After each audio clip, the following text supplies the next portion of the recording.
Então, bora lá. Iniciar com essa resolução para a gente finalizar nosso materialzinho. Geralmente é isso mesmo. As perguntas são fáceis, mas as respostas são difíceis. É assim mesmo. Mas vai dar certo. Vamos lá. Então a gente começa aqui com três ou quatro questões de direito administrativo.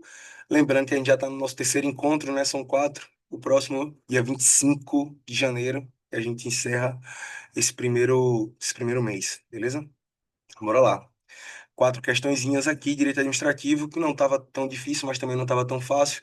Eu quis tratar aqui de temas que abrangem todos os concursos, principalmente esse que trata do cargo, emprego e função pública, para a gente desmistificar isso. Cai para a Polícia da Bahia, cai para as possíveis polícias penais que vão vir aí, que eu estou vendo muito estado falando de polícia penal, cai para os concursos de outras áreas policiais, como Polícia Civil, Polícia Rodoviária Federal, Polícia Federal, seja na área, seja administrativo, então cai, é um assunto que cai bastante, tá? Tanto está na Constituição, no artigo 38 seguintes, a lei 37 e 38 seguintes, como tem uma lei própria, que é a Lei 8.112, que é a Lei dos Servidores Civis da União.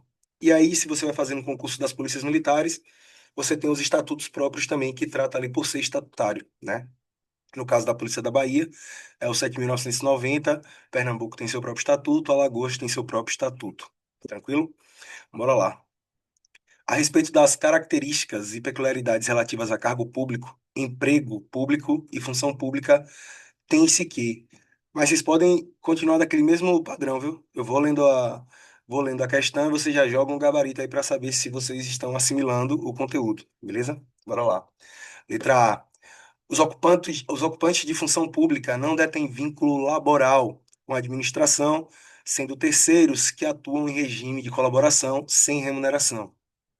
B. Função pública é o vínculo de livre provimento e exoneração, subjacente aos cargos em comissão, não atribuível a ocupantes em cargos ou emprego público. C. O emprego público consiste no vínculo estabelecido sob regime da Consolidação das Leis Trabalhistas, né, CLT, sendo ingresso em caráter permanente, condicionado à aprovação em concurso público. D. O concurso público somente é exigível para provimento de cargos públicos, não sendo aplicável à contratação de empregados públicos, eis que não são dotados de estabilidade. E é apenas os servidores ocupantes de emprego público, cargo público, adquirem estabilidade após aprovação do estágio probatório. Primeiro, a gente precisa lembrar da organização administrativa lá quando a gente estuda, né? Nós temos a administração direta, que são os órgãos, e esses são dotados de direito público, né? Os órgãos, autarquia e fundação. Então, se é de direito público, eles são regidos por estatutos, e estatutários são aqueles que detêm estabilidade. Tranquilo. Mas, quando a gente fala da administração indireta, que são aqueles privados, né, de direito privado, sociedade de economia mista, empresa pública, concessionárias, permissionárias, essas Uhum. são regidas pelo CLT. Por que CLT? Consolidação das leis trabalhistas. Ponto. Não tem muito o que falar aí, não. Tranquilo quanto a isso, beleza? Bora lá. Vamos baixar aqui os erros. Letra A. Os ocupantes de função pública não detêm de vínculo laboral com a administração. Errado, tá? Função pública, pessoal, é quando a gente fala, por exemplo, daqueles cargos em comissão, né? A Lei 8.112 vai falar que os servidores públicos de carreira, eles são dotados, né, de estabilidade e têm vínculo. Logo, eles também assumem função de confiança, direção, chefia e assessoramento. A letra A está errada porque eles falam que não tem vínculo, quando na verdade o servidor de carreira ele tem vínculo, tá? Então a letra A não é o gabarito. Letra B. Função pública é o vínculo de livre provimento e exoneração, subjacente aos cargos em comissão, não atribuíveis aos ocupantes dos empregos públicos. Errado também, tá? O cara que é do emprego público, ele também fez concurso, ele tem ali uma, um caráter permanente, ele só não tem estabilidade. Por quê? Emprego público é seletista, e seletista não garante estabilidade, mas o erro aí é falar que não se atribui a ele cargo em comissão, quando na verdade atribui também, eu vou mostrar aqui logo em seguida. Gabarito aí, letra C. Parabéns quem acertou. Emprego público consiste no vínculo estabelecido sob o regime de consolidação das leis trabalhistas, sendo ingresso em caráter permanente condicionado à aprovação em concurso público. Tanto emprego público como serviço público, ou cargo público, ou função, não importa. É através de concurso público, seja ele de provas, provas e títulos, ou apenas uma entrevista, ou o que for. diferente dos cargos em comissão, que esses não dependem ali de concurso público, é o que quebra o concurso público, os cargos de livre nomeação, livre exoneração, tá? Letra D. O concurso público somente é exigível para provimento de cargos públicos, não sendo aplicado aos empregados. A gente já viu que não, tá? Professor, o que é um empregado público? Por exemplo, Petrobras, é, Caixa Econômica Federal, Banco do Brasil, eles são empregados públicos, tá? Correios, não sei se vocês estão a par do que está acontecendo, o Correio, como está aí nessa situação de falência, né, de rombo nas contas públicas, eles tiveram que fazer uma demissão em massa aí de 1.500 funcionários, de 1.500 empregados públicos. Pode, porque eles são seletistas e não têm estabilidade, tá? Letra E. Apenas os servidores ocupantes de emprego público e cargo público adquirem estabilidade após aprovação em estágio probatório. Errado, tá? Tanto os servidores ocupantes de cargo público como só os servidores, perdão. Os empregados públicos não. Eles não têm estabilidade. Bora lá. O erro é esse. Gabarito é a letra C. Ficou fácil. Vamos ver os comentários. A Constituição, no seu artigo 37, inciso 5, diz lá: as funções de confiança exercidas exclusivamente por servidores ocupantes de cargo efetivo e os de cargo em comissão, a serem preenchidos por servidores de carreira, nas condições e percentuais, destinam-se às atribuições de direção, chefia e assessoramento.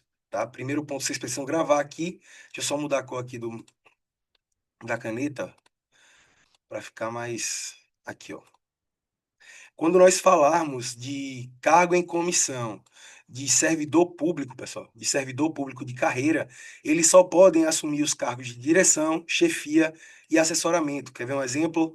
O comandante-geral da Polícia Militar.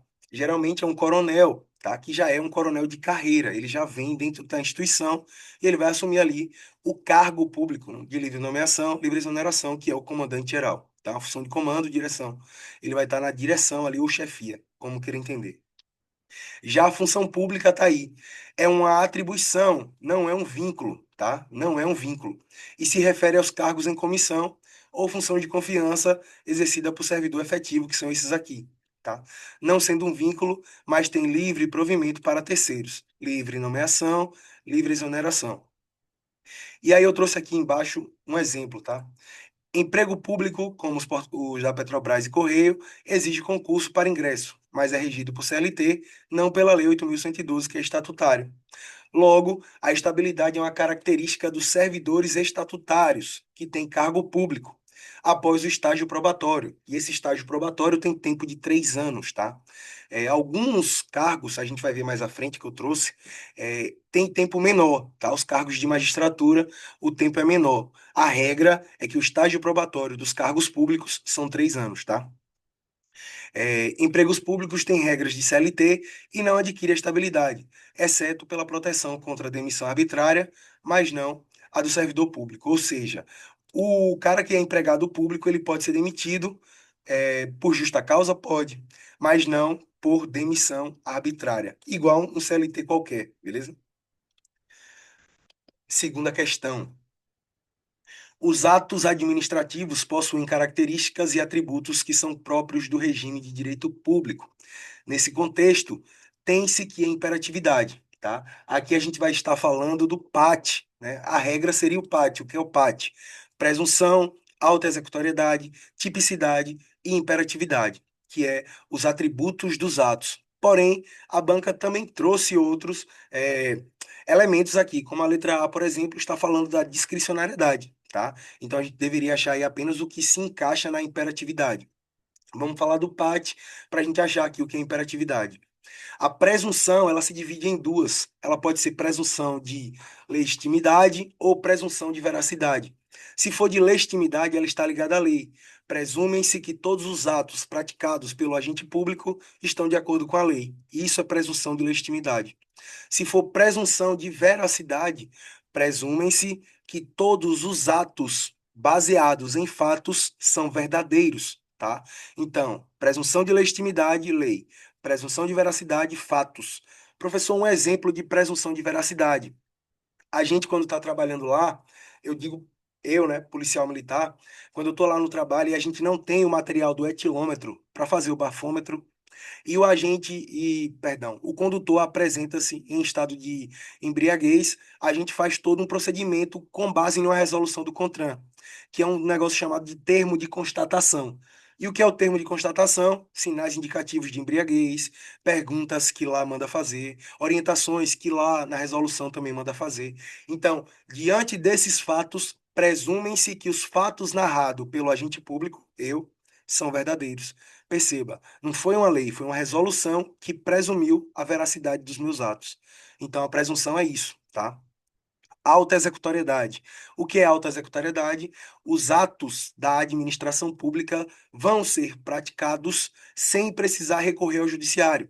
Imagine se toda vez que eu, policial militar, fosse fazer um ato, eu precisasse chegar lá na porta do juiz e fazer, ó, ei, Moraes, deixa eu trabalhar? Não. Meus atos são auto-executáveis. Exceções. Existem alguns atos que demandam de ordem judicial ou de previsão legal, como é o caso do artigo 5º lá da Constituição, quando fala do ingresso na propriedade privada, né? Nós temos lá requisitos para você fazer o ingresso na propriedade. Desastre, prestar socorro, né? Durante o dia por ordem judicial. Então, esses aí que já tem uma redação legal dizendo quando pode, eu não posso fazer de qualquer jeito. Esses atos não são autoexecutáveis, diferente dos demais que a polícia já faz, que a guarda já faz, que o corpo de bombeiros já faz. Então, autoexecutoriedade é autoexecutar o ato sem precisar recorrer ao judiciário. Tipicidade. A tipicidade é a mesma lei do Código Penal. Os atos da administração têm que estar pautados em lei ou em norma, tá? Tem que estar numa base legal, por força do princípio da legalidade. Isso é tipicidade. E por fim, o objeto da questão, que é a imperatividade. A imperatividade, ela é tida como o poder extroverso do Estado. É o Estado dizendo: eu, Estado, vou fazer, mesmo que você não concorde. Eu vou fazer, mesmo sem a sua anuência. Por exemplo, você está embriagado no seu carro e eu vou remover seu carro. Você não quer, mas eu, Estado, vou fazer, mesmo você não querendo. Você comete uma infração de trânsito, eu vou lhe multar, mesmo você não querendo. Isso é imperatividade. É eu, Estado, fazendo, através da minha força, através da supremacia, para que você tome um dano, mesmo você não querendo. É isso que a gente precisava achar aqui na questão, tá? Letra A. Consiste na prerrogativa da administração em avaliar as condições de conveniência e oportunidade. Bizu. Falou em conveniência e oportunidade, não vai ser imperatividade, vai ser discricionariedade. Palavrinhas que remetem à discricionariedade, conveniência e oportunidade, mérito administrativo, julgamento de critérios, tá? Então, avaliações que deu margem de liberdade, tudo isso é discricionariedade. Letra B. Está presente apenas em contratos administrativos e não em atos unilaterais, sendo fundamento para as denominadas cláusulas exorbitantes. Errado, tá? Imperatividade, pessoal, não tem nada a ver com isso aí. Cláusulas exorbitantes é poder extroverso. É a capacidade que a administração tem em fazer determinadas coisas dentro de um contrato que é bilateral, mas que ela age de forma unilateral. Eu vou mostrar mais à frente, mas não tem nada a ver aí essa letra B, tá? Letra C. Consiste na prerrogativa da administração de colocar o ato em execução sem a necessidade de ordem judicial. Aqui não é imperatividade, é auto-executoriedade, tá? Letra D.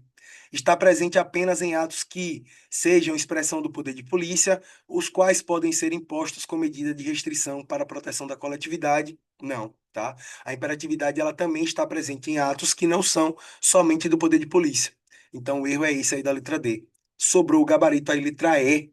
É o atributo pelo qual os atos administrativos vão se impor a terceiros, independente da sua concordância, presentes nos atos que estabelecem obrigações aos administrados. Era só isso. Gabarito aí, letra E. E aí está o comentário, ó. Pat são os atributos dos atos. Não confundir atributos com elementos ou requisitos, tá? Os elementos ou requisitos é os COFIFO MOB, competência, finalidade, forma, motivo e objeto. E os atributos dos atos é o PAT, presunção, auto-executariedade, tipicidade, imperatividade. Tá aí tudo que eu falei para os senhores. Depois é só dar uma lida no material, quando eu enviar o material lá no grupo, e vocês vão entender o que eu estou falando. Mas é basicamente ali tudo que eu falei, tá? E aí eu trouxe aqui só para deixar claro as cláusulas exorbitantes, que está lá na Lei 14.133, artigo 104, que é a nova Lei de Licitações e Contratos. Beleza? Quais são as cláusulas exorbitantes? São cinco, né? Alteração unilateral, extinção unilateral, fiscalização, aplicação de sanção, ocupação temporária. Então, fácil demais aí, não tem muito o que pensar. Questão 3. A descentralização administrativa pode ocorrer sob a forma de. O que é a descentralização? Deixa eu só colocar uma caneta aqui rapidinho para mostrar vocês aqui. Deixa eu ver se eu consigo ligar essa luz aqui. Aqui, vamos lá. O que é a descentralização? Cadê a caneta? Aqui. Aqui, ó. Descentralização, tem que lembrar desse CE aqui, ó. O que é o CE? Cria entidades. Era só lembrar disso. Quais são as entidades do CE aqui da descentralização? Vamos melhorar aqui, ó. Descentralização. CE cria entidades, o mnemônico das entidades é fase. O que é fase, professor? Fundação, autarquia, sociedade, empresa pública. Vou pesquisar aqui nas questões se tem alguma coisa falando aí sobre fase. Concessão, permissão, criação de órgãos. Opa, falou em órgãos, nós não estamos falando de descentralização. Nós estamos falando aqui de desconcentração. A desconcentração, que é o CO, cria órgãos. O CE cria entidades. Se falou em CO, aqui é MUD, Município, União, Distrito Federal e Estados, tá? Letra B. Criação de órgãos não é nosso gabarito. Distribuição de tarefas entre um servidor de um setor. Distribuição de tarefas é poder hierárquico, não tem nada a ver, tá? Nós estamos falando aqui do poder hierárquico. Letra D. Pode ser a transferência de atividades à autarquia. Opa, por lei. É isso aqui mesmo. Criação de entidades, ó. Fase, fundação, autarquia, tá aqui. Sociedade de economia mista, empresa pública. E a letra E, nenhuma das alternativas. Gabarito aí, letra D de Deus, tá? Ficou fácil assim, né? Se vai destrinchando devagarzinho, vocês conseguem chegar no gabarito. Letra D, pode ser a transferência de atividades para uma autarquia. E aí eu trouxe aqui alguns comentários sobre a questão.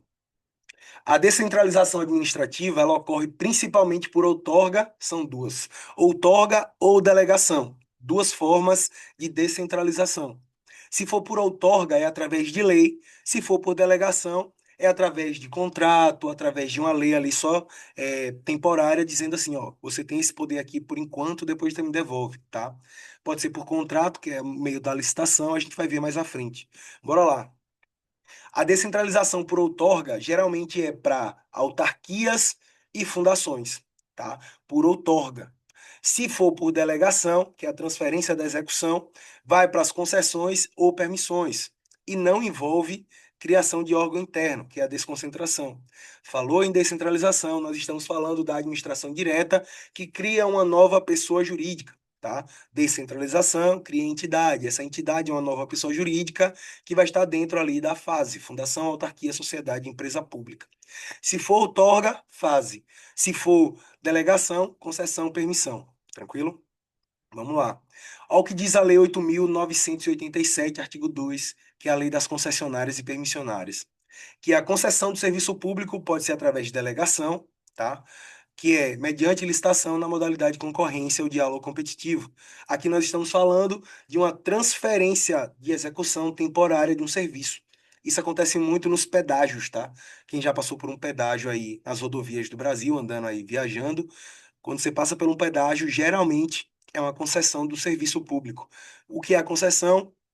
Eu, Estado, eu, União, pego ali aquele serviço que era para eu fazer e eu falo assim, ó, você vai fazer agora com alguma contrapartida, sei lá, manutenção da via, né, prestação de socorro, o que for. Embaixo nós temos a permissão, também por meio da delegação, né, meio de licitação e etc.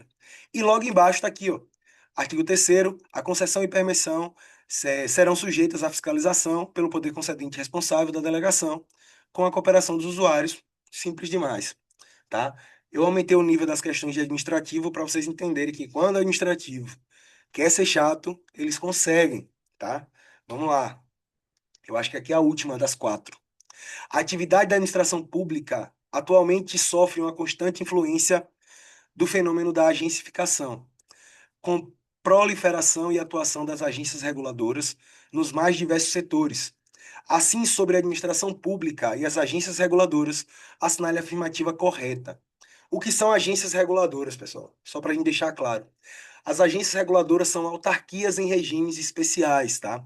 Elas têm uma qualidade de autarquia, mas elas têm elementos e características bem peculiares, que a gente vai ver agora. Eu listei todos, dei até um trabalhinho, mas eu listei as peculiaridades, porque se cair em prova, você já não erra mais, tá?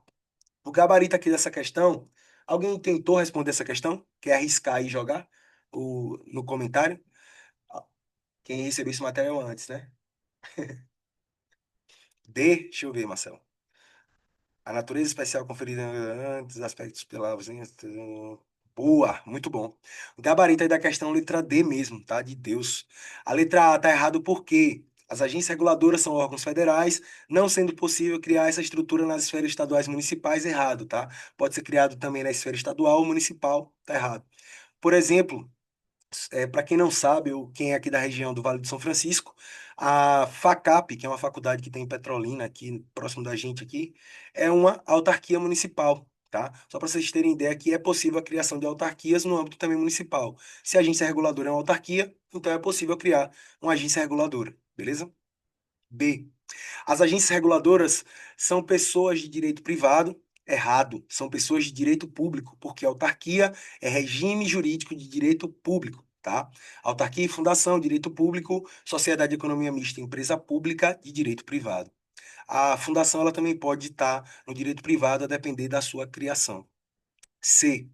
As agências reguladoras recebem essa qualificação após apresentarem um plano estratégico de reestruturação e desenvolvimento institucional. Não. A letra C está falando das agências executivas, tá?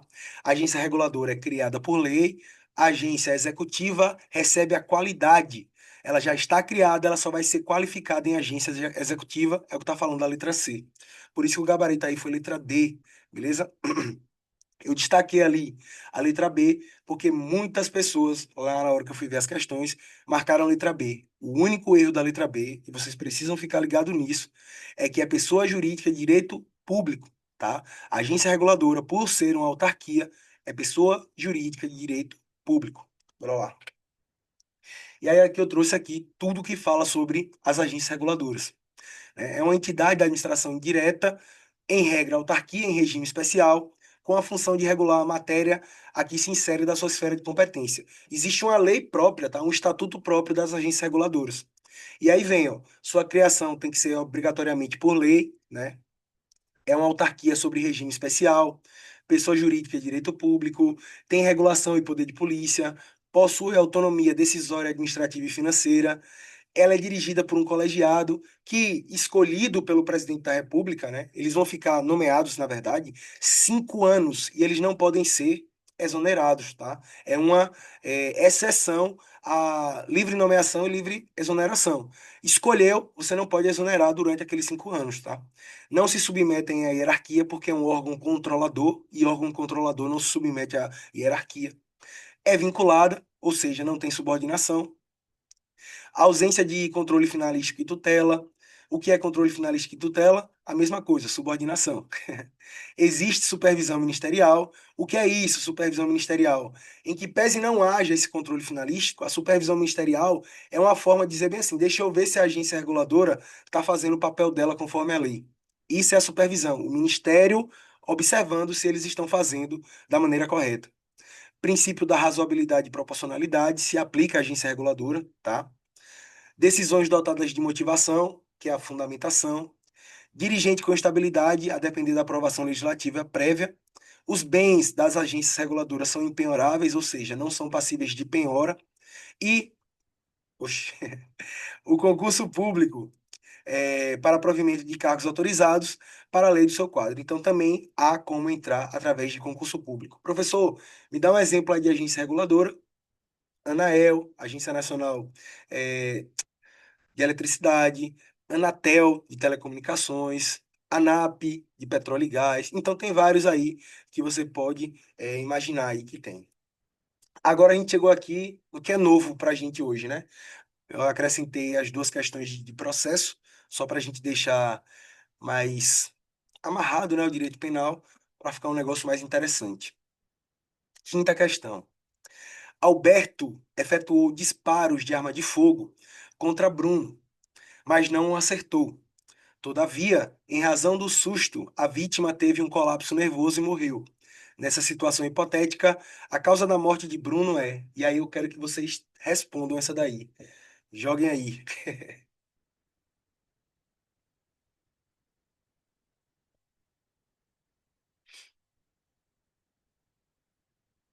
Olha aí, é, não teve consenso, né?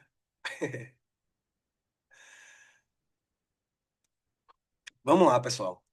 Quando a gente trata geralmente desse tema, é engraçado porque a gente só estuda o que está lá no artigo 13 do Código Penal, que são a superveniência de causa relativamente independente. É o que está lá, né? A gente só vê isso.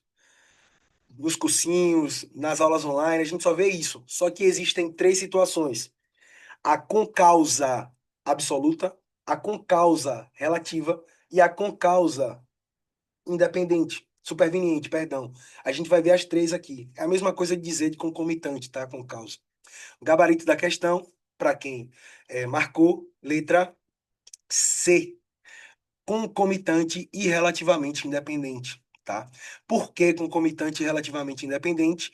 Por conta do, todavia, em razão do susto.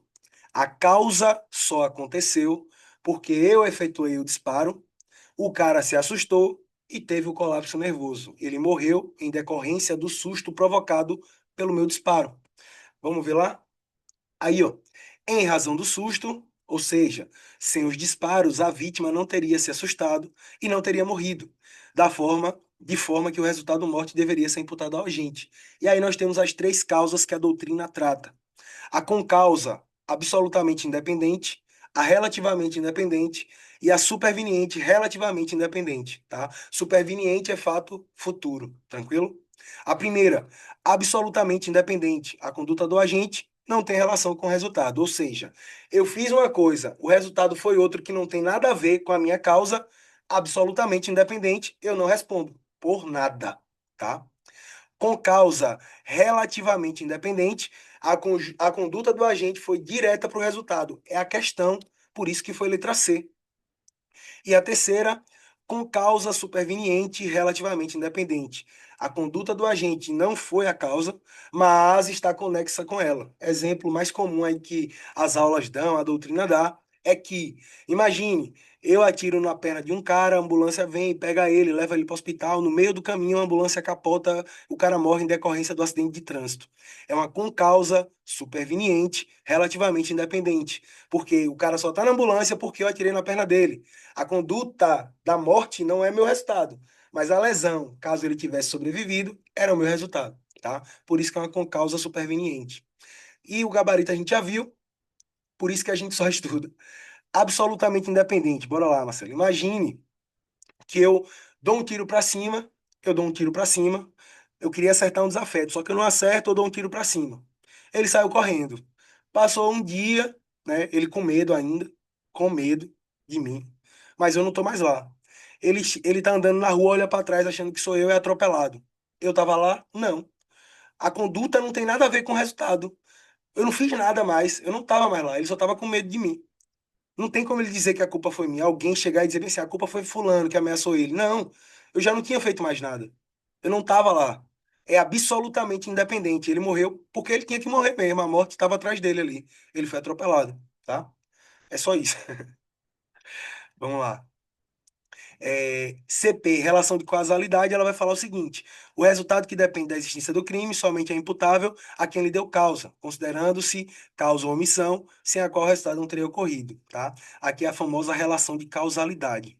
E o parágrafo primeiro vai trazer da superveniência de causa relativamente independente, que é o mais comum cair em prova, né? Exclui a imputação quando se só produziu resultados, os fatos anteriores imputam-se a quem os praticou, que é a terceira concausa lá que a gente viu agora. Tranquilo? Questãozinha boa essa daí. Essa daqui, pelo amor de Deus, né? Papo de ficar em último colocado se o cara errar essa questão no concurso, né? De acordo com o artigo 23 do Código Penal Brasileiro, qual das afirmativas abaixo não consta em uma das excludentes de ilicitude, tá? Tem um mnemônico aí que eu já uso há um tempinho, Acho que esse mnemônico é o mais velho de todos, acho que é mais velho até que eu, que é o famoso Bruce Lee, né? Aquele lutador. O que é o Lee? Estado de necessidade, exercício regular do direito, estrito cumprimento do dever legal e o L, legítima defesa. Era só você lembrar do Lee e sobrava apenas a que não é uma excludente de ilicitude, letra B, potencial consciência da ilicitude, tá? O que não é um excludente, o que não está no li, legítima, exercício, estrito, estado. Ponto. Não está aí, não é um excludente. Sobrou apenas a letra B, que é o gabarito aí, potencial consciência da ilicitude. Mas eu trouxe essa questão não para mostrar que ela é fácil, mas que a gente precisa estudar outras coisas além das excludentes de ilicitude, tá? O que é que a gente precisa. Aí você quer demais. O que é que a gente precisa estudar em relação ao estado de necessidade, ou a potencial consciência da ilicitude? Em que pese a gente saiba, né, que o artigo 23 vai trazer das excludentes de ilicitude. E quando a gente fala da excludente de ilicitude, a gente tem que lembrar da teoria tripartite lá, né, que é o fato típico, né, aí vem antijurídico e o culpável, não é isso? Aqui nós estamos falando de duas situações que, quando aplicáveis nessa situação, vai haver o que aqui? Exclui a ilicitude, ou seja, não houve crime, tá? Já aqui, na culpabilidade, o crime existe. Nesse aqui, na terceira linha de raciocínio da teoria tripartite, o crime existiu na culpabilidade. O que vai acontecer aqui é que o agente ele vai ser isento em alguma das situações, por exemplo, menor de idade, doente mental, embriagado por caso fortuito ou força maior. Então, potencial consciência da ilicitude é para dizer que o cara sabe que é crime, mas ele não tinha naquele momento o discernimento para entender como ele estava agindo. Por isso que ele é isento de pena. O crime existiu, mas na sua culpabilidade ele deixou de ser punido, ou seja, o fato deixa de ser punido porque ele vai ser isento. Deixa eu melhorar isso aqui. Depois vocês dão uma lida aqui. Eu só trouxe aqui ipsiliter, que está lá no Código Penal, né? O que é estado de necessidade, o que é legítima defesa, tá? Bruce Lee aqui, tá aqui o mnemônico. Só lembrar de duas coisinhas que eu deixei aqui para não esquecer, né? Para não passar em branco. Deixa eu só botar aqui a caneta amarela aqui. Pronto, ó. O estado de necessidade, pessoal, é perigo atual, tá? Perigo atual. Por quê? A legítima defesa é perigo atual ou iminente. É comum a banca dizer que o estado de necessidade é atual ou iminente e legítima defesa somente atual. É comum essa inversão nas provas, tranquilo? É comum. Outra coisa, se eu sou agente público, imagina, eu sou um bombeiro militar, estou trabalhando lá na praia, tenho que salvar a pessoa do perigo, a pessoa está se afogando lá, eu não vou? Tá errado, tá? Ó, tá aqui, ó. Não pode alegar estado de necessidade quem tinha o dever legal de enfrentar o perigo. Eu, bombeiro, não posso dizer que eu não vou salvar a pessoa, porque eu tô com medo de nadar, sendo que eu fiz o treinamento para isso, tá? Por isso que ele não pode dizer para si que está resguardando a vida dele pelo estado de necessidade. Não tem como, tranquilo? Bora lá. Aqui, ó. Em que pese a gente saiba quais são as excludentes de ilicitude, é importante a gente lembrar das excludentes de culpabilidade. Depois dei uma lida aqui nessa parte aqui de cima, tá? Mas aqui eu trouxe as espécies aqui, as causas, para a gente gravar. Primeiro, a gente tem a inimputabilidade, que é a doença mental, desenvolvimento mental incompleto ou retardado, é o artigo 26 do Código Penal, e a menoridade. Menor não comete crime, comete ato infracional. Por isso que ele é inimputável. Outra coisa, e aí eu vou até mudar aqui, porque chega eu tremo com isso aqui. Inimputável, ó, inimputável. É diferente de imputável, pelo amor de Deus. Inim, ó, esse prefixo aqui, in, é dizer negação. Não é imputável a alguém. O in aqui, por si só, é imputabilidade, ou seja, a pessoa responde. Aqui, não responde. Eu já vi muita gente, na hora de fazer a prova, não saber distinguir o que é inimputável do que é imputável. Pelo amor de Deus. Pelo amor de Deus. Vamos seguindo. Erro de proibição inevitável, tá? Ignorância inevitável sobre o estudo do fato.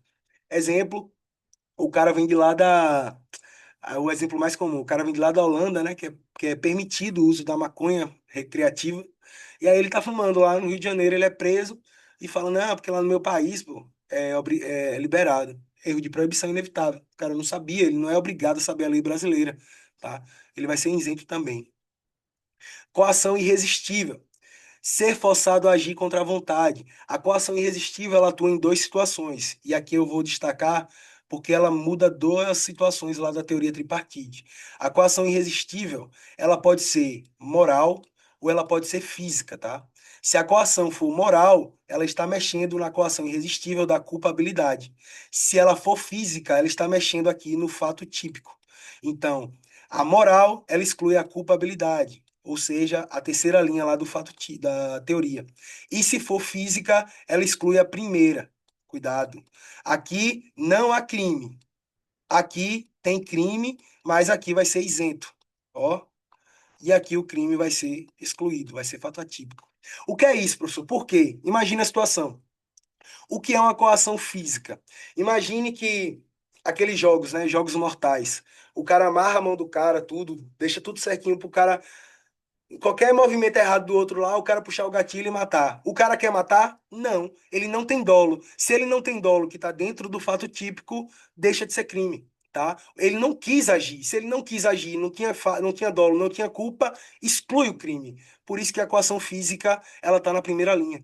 Diferente da moral. Na moral, eu sei que é crime, mas por uma questão moral, eu tive que fazer.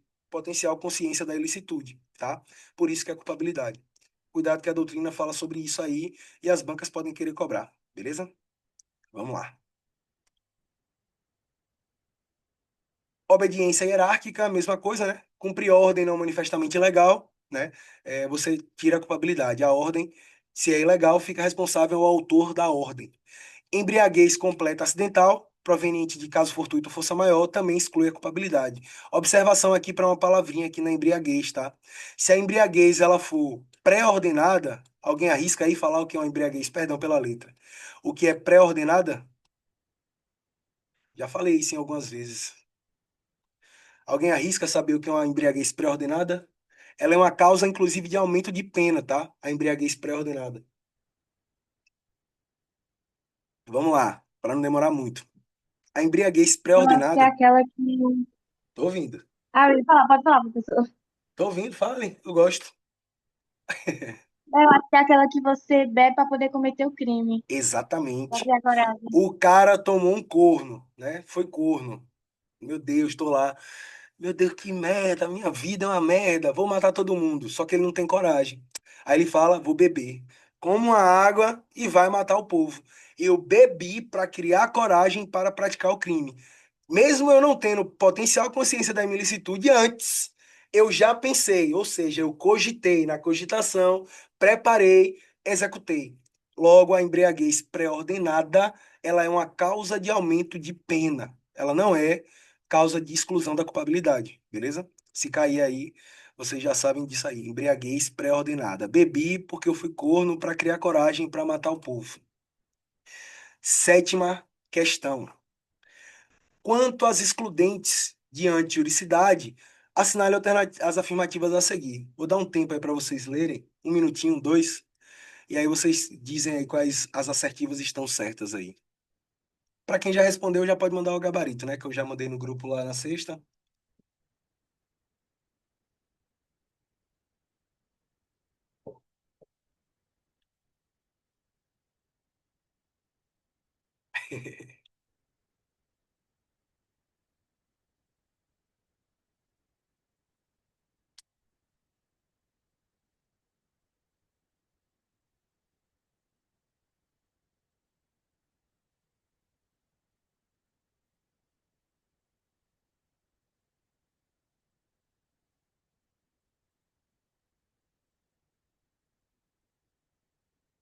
Bom demais quando não tem unanimidade, pô. Isso aí é bom demais, ó. B, E, C.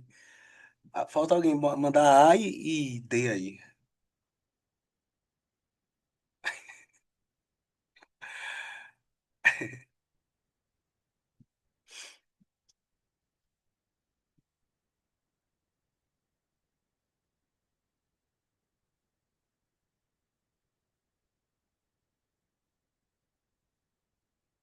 Pronto? Bora lá? Gabarito, questão muito difícil essa daqui, porque envolvia raciocínio lógico, muito lógico aqui. Brincadeira. É, aqui é uma questão um pouquinho mais elevada. Eu trouxe essa questão aqui foi do concurso, se eu não me engano, defensor público do Tocantins, eu acho, se eu não estiver enganado. Acho que foi Tocantins, de 2023. Acho que foi essa variação aí. Por que eu trouxe essa questão? Porque aqui, basicamente, a banca, quando foi cobrar lá, ela pegou dispositivos do próprio Código Penal, copiou, colou e trouxe aqui para a questão. Vamos por partes. Primeiro assertivo. Aquele que pratica o fato para salvar de perigo iminente que não provocou estado de necessidade. Eu acabei de falar que quando for estado de necessidade, não é perigo iminente, é perigo atual. Então a gente elimina todas que tem um. Letra A, letra C e letra E. Ficamos apenas com letra D e letra B. Conseguiram entender porque a gente erra a questão sem antes avaliar toda a questão. Se a primeira já está errada, eu consigo eliminar das assertivas a letra A, a letra C e a letra E, tá? Às vezes a gente erra por falta de atenção. A segunda assertiva, aquele que tem o dever de enfrentar o perigo, lembra do bombeiro? O bombeiro que foi lá, falou que não ia nadar para salvar, ele não pode alegar estado de necessidade, tá? Salvo quando as razões exigirem o sacrifício, não, ele não pode, porque ele foi treinado para isso. Logo, a 2 está errada, ó, não tem como ser letra D. E aí, como é que a gente faz agora? Vamos lá para o gabarito? Oh, meu Deus. Não marquei não, mas é letra B o gabarito, tá? E aí eu trouxe aqui, gabarito dessa aqui, letra B. Deixa eu marcar aqui, porque quem for assistir depois, ó, gabarito aqui, ó, letra B, viu? 3 e 5, ou 3 e 4. Vamos ver o que é que diz a 3. A tese da legítima defesa da honra é incondicional, correto. Quem decidiu isso aqui? STF, eu vou mostrar aqui para vocês o julgado. E age em legítima defesa o agente de segurança pública que, usando moderadamente dos meios necessários, repele agressão atual e injusta à vítima mantida em refém durante a prática do crime. Certeza, tá? Posso dizer isso aqui com veracidade. Por quê? Lá a gente, quando trabalha e se envolve em situação em que tenha resultado com morte, por exemplo, e que tenha vítima, ou quando o agente ele revida uma injusta agressão ali no momento, e acontece do indivíduo falecer lá, também se configura a legítima defesa. Como é que isso vai se configurar a legítima defesa? O processo sobe normalmente para o Ministério Público, ele indicia, tá, o Estado por homicídio, o Estado faz sua defesa, apresenta as defesas e depois converte esse homicídio em legítima defesa. Tá? Por isso que age em legítima defesa, sim, o agente público na atuação do seu serviço. E aí está a decisão do STF que quebrou essa questão da honra, né, que tratava ali do, perdão, a legítima defesa da honra. O que era que estava acontecendo? Imagine, eu gosto de brincar esse negócio de corno, mas é uma coisa séria, tá? Eu não ligo não se eu for corno, mas estou falando no geral, tem cara que é muito sensível para isso, né? E aí, imagine a situação. Tá um homem e uma mulher brigando, né? Antigamente isso acontecia. Um homem e uma mulher brigando. E aí do nada a mulher, pra ofender o cara, né? Porque o cara já falou várias coisas pra ela, ela pega e fala pra ele, não, você é um corno. Pô, meu irmão, a mulher do cara falando isso pra ele. Aí o cara ia lá e espancava a mulher. Aí entendia que isso era legítima defesa da honra, porque ela mexeu com a honra subjetiva dele. O STF falou, epa, peraí, pô. Então quer dizer que você pode escolher uma mulher, chamar ela de não sei o que, disso, daquilo. Aí quando ela lhe chama de corno, você vai e bate nela. Não, tá? Então, o ADPF 779 veio dizer o seguinte: firmar o entendimento de que a tese da legítima defesa da honra é inconstitucional, por contrariar os princípios constitucionais da dignidade da pessoa humana, da proteção da vida e da igualdade de gênero. Perceba, era relativo usar quando o homem, mas quando o homem feria a mulher, ela não usava porque o gênero dela era inferior. Não existia isso aí. Por isso que virou inconstitucional, tá? Aí tá aqui, ó. De modo a excluir a legítima defesa da honra no âmbito das instituições da legítima defesa. Por consequência, obstar, ou seja, impedir defesas e acusações à autoridade e ao juízo de forma direta ou indireta, em tese de legítima defesa da honra. Ou seja, hoje o cara que se sentiu ofendido internamente por conta de qualquer coisa lá, na hora que tiver no calor da emoção, não tem mais que falar em legítima defesa da honra. Fechou? Questão 8. Questãozinha boa essa daqui também. Analise o conceito abaixo e depois assinar a alternativa correta, né? Correspondente ao princípio. Devem ser tidas como atípicas ações ou omissões que afetam muito infimamente a um bem jurídico penal. A irrelevante lesão do bem jurídico protegido não justifica a imposição de uma pena, devendo excluir a atipicidade em caso de dano em pouca importância. Qual seria o princípio aí mencionado nesse esse acerto aí? Tá fácil, né? É o princípio. Só para a gente lembrar dos princípios do direito. F, Marcelo, peraí, pô, me ajude. Vamos lá. Só para a gente lembrar dos princípios, né, do direito penal, tem que lembrar que o direito penal ele é a última ratio, né? A última ratio, o que é isso? Ele deve ser utilizado em última instância, porque existem outros direitos, por exemplo, se for uma relação de consumo, eu vou usar direito penal? Não. Se for uma relação de trânsito, uso direito do trânsito, eu não vou usar direito penal. O direito penal é a última situação, é a última ratio, justamente, é o último recurso do ser humano, porque o direito penal ele vai tutelar algumas coisas essenciais, liberdade, vida, patrimônio. Então são coisas que a gente vai usar no na questão pessoal, observação, questão que caiu para defensor público. Eu até mandei num grupo que eu tenho aqui, já tem 11 anos que eu estou nesse grupo.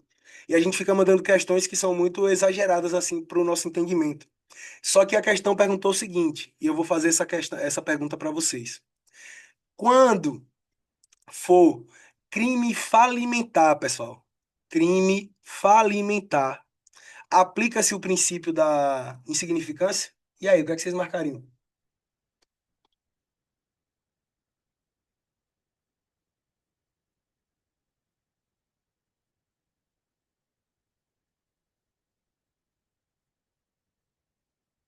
Bora, eu quero mais resposta. Marcelo respondeu, Lucas respondeu.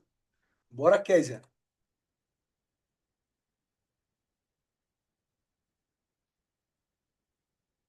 Nascimento. Por que eu estou trazendo as minhas experiências para vocês? Pessoal, crime falimentar é diferente de furto famélico. Famélico e falimentar são coisas totalmente diferentes, tá? Famélico é diferente de falimentar. Famélico é furtar comida para comer. Falimentar é você declarar que sua empresa faliu, tá? Então parece igual, mas não é, tá? Parece fácil, mas não é. Vou até escrever aí no chat. Falimentar é igual a falência. E famélico, comida. Pelo amor de Deus, não erre mais isso. Caiu numa questão para defensor público, lá em Tocantins também, perguntando: aplica-se o princípio da insignificância ou da bagatela, que é a mesma coisa, insignificância ou bagatela é a mesma coisa, aos crimes falimentar? Não. Crimes que declaram falência, não é aplicado o princípio da insignificância. Agora, famélico, o furto para comer, aplica-se a insignificância. Beleza? Gabarito aí da questão. Letra D. Parabéns para quem respondeu aí. Tá aí, ó. É importante a gente também lembrar os 4 requisitos para se aplicar o princípio da insignificância ou bagatela, segundo o STF, tá? O mnemônico é MARI. Mínima ofensividade, ausência da periculosidade, reduzido grau de reprovabilidade comportamental e inexpressividade da lesão comprovada, da provocada ou comprovada. Mari, pelo amor de Deus, lembrem-se disso. Às vezes a banca só quer saber isso aí, ó. Isso são os requisitos para o princípio da insignificância. Perceba que tem 4 tópicos, né? Se sua prova for de A a E, a banca pode inventar um aí. Então lembre do Mari. Mínima ofensividade, ausência de periculosidade, reduzido grau de reprovabilidade, inexpressividade da lesão. Observação, tá lá, ó. Atenção, o princípio da insignificância afasta a tipicidade material. Por que material? O crime aconteceu. Se o crime aconteceu, já não é mais formal, é material. O que vai afastar ali é a questão do uso do direito penal para aquela situação. Por isso que a tipicidade é material, o crime já aconteceu. Se fosse formal, é de acordo com a lei, tá? No caso aqui nós estamos falando de acordo com a matéria. A matéria não enseja que o direito penal seja aplicado por conta da insignificância, beleza? Bora lá. Questão 9, processo penal. Sobre a ação penal, é correto afirmar. Antes da gente ir para as assertivas, lembrar que a ação penal, ela em regra, é de ação pública. A regra é que toda ação é de ação pública. O detentor da ação pública, Ministério Público, tá? Ação pública incondicionada, ou seja, não importa cometer o crime, a ação vai acontecer incondicionado. Ação pública condicionada, nesses casos que for condicionada, exige representação, tá? E ação privada. Professor, mas aí nos cursinhos, nas aulas que eu já fui, tem lá falando sobre ação privada, ação pública subsidiária da privada. Não. Existe uma exceção, que a gente vai ver aqui também. Quando o Ministério Público não intenta, ou seja, não entra com ação no prazo legal e está chegando na decadência, o privado ele pode entrar com ação privada subsidiária da pública. Mas isso não é regra, isso é uma exceção.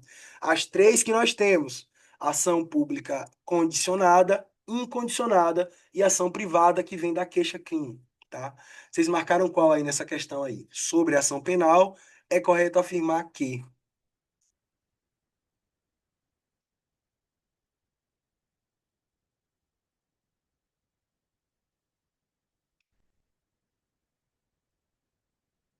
Ficou fácil, né? Ficou fácil agora. Nos casos de ação penal pública incondicionada, o representante do Ministério Público pode oferecer denúncia independente da vontade da vítima. Sabe onde isso acontece bastante? Quando eu estava na 73 aqui em Juazeiro, e aí a gente ia atender situações de Maria da Penha, né? Aí chegava lá, geralmente final de semana, assim, sexta, sábado, domingo e segunda, é a maior incidência de Maria da Penha que tem aqui na região. E aí você ia atender. Eu já cheguei em uma casa que a mulher falou bem assim, não, eu só queria que você desse um susto. Eu falei, moça, eu sou feio. Mas dá susto, pô, pelo amor de Deus, né? É o quê? É o quê? Caça-fantasma? Não. Aí a gente ia e prendia o cara, porque é uma ação pública incondicionada. Se já houve a violação ali contra a mulher, eu tenho que prender o cara, pô.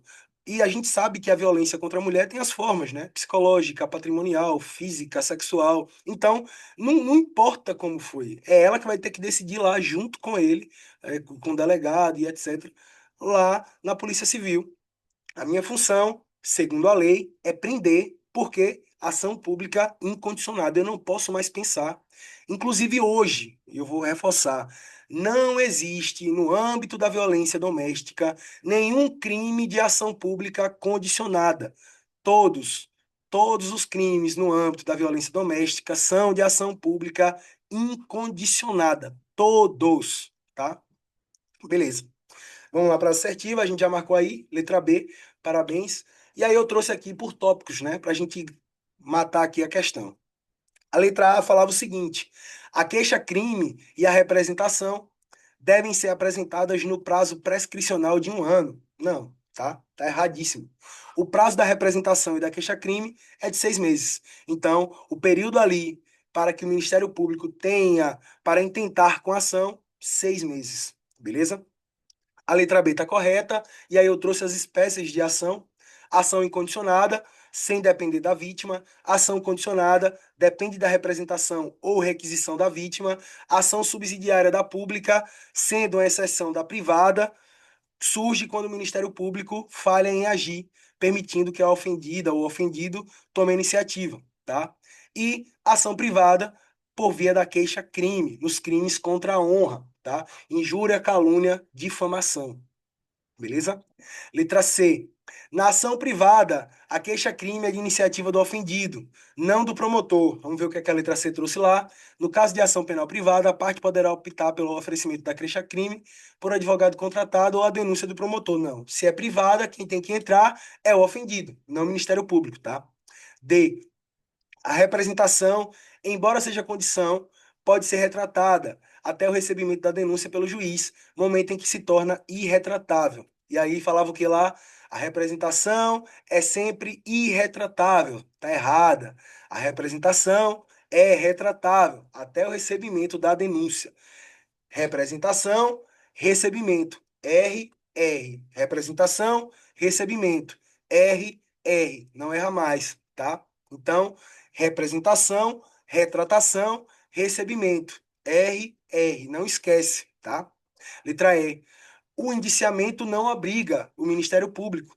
Ele avalia o inquérito e pode pedir arquivamento e o prazo para a denúncia do réu em 5 dias, não 30. Aí lá falava o seguinte, que o prazo para denunciar o réu era 30. Não, são 5 dias, que é o que está lá no artigo 46 do Código de Processo Penal, beleza? Quando eu mandar esse material lá no grupo, fica mais fácil de vocês revisarem pelos tópicos assim, tá? 10ª questão sobre o inquérito policial. E aqui a gente já está falando da PM Alagoas, né? Que cai processo penal lá para quem vai fazer PM Alagoas. Sobre o inquérito policial, indica a alternativa correta. E é com vocês, tá?